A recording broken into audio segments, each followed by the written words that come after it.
তো বড় ভাই, কাল হচ্ছে সরস্বতী পূজা, না কাল আর পরশু চলবে। তো ওই পূজা লগভগ বড় ভাই শেষ হয়ে যাবে ওই 10টা 10:30 অবধি।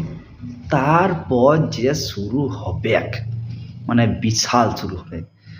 মেয়েগুলা মানে নিজেকে নিজে কম্পিটিশন করার জন্য হেভি হেভি শাড়ি পরে বেরিয়ে যাবে, আর তার পেছনে কিছু লুচ্ছা, আমাদের মতন লুচ্ছা ছেলেগুলো ওদের পেছনে পেছনে পড়ে যাবে।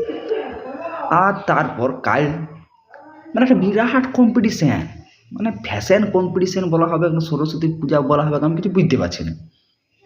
তো কাল হবে তো লাল নীল সবুজ কালো, মানে হরেক রকমের, আর এই বড় বড় টিপ সাইডে নিবে কপালটাতে, আর তারপর বিরাইন যাবে ছাপড়ি নিবে না খাপড়ি নিবে না ঢাপড়ি নিবে, মানে কিছু বুঝাই দেয়।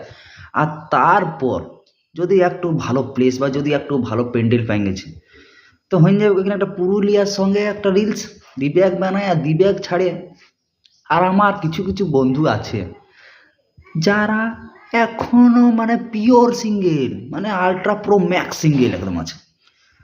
তো তারাকে যদি তোমরা মানে ভাড়ায় তাড়ায় নিতে চাইও, তো বেশি লাইব্যাগ নাই, 51 টাকা দক্ষিণ লাইব্যাগ ভাড়ায় নিয়ে যেতে পারো।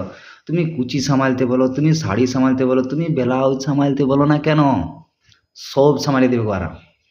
একবার নিয়ে তো দেখো আমার বন্ধুগুলোকে ভাড়াতে। আর কালকে শাড়ি সামলাবার জন্য একটা ছেলে দরকার, তো একদম দরকারই বটে, তো আমার বন্ধুগুলাকে নিয়ে যাবে শাড়ি সামালতে। আর ওদেরকে পুরুলিয়া গানে 2টা রিলস বানা করাবে শাড়ি ধরা এখানে সরস্বতী পূজা।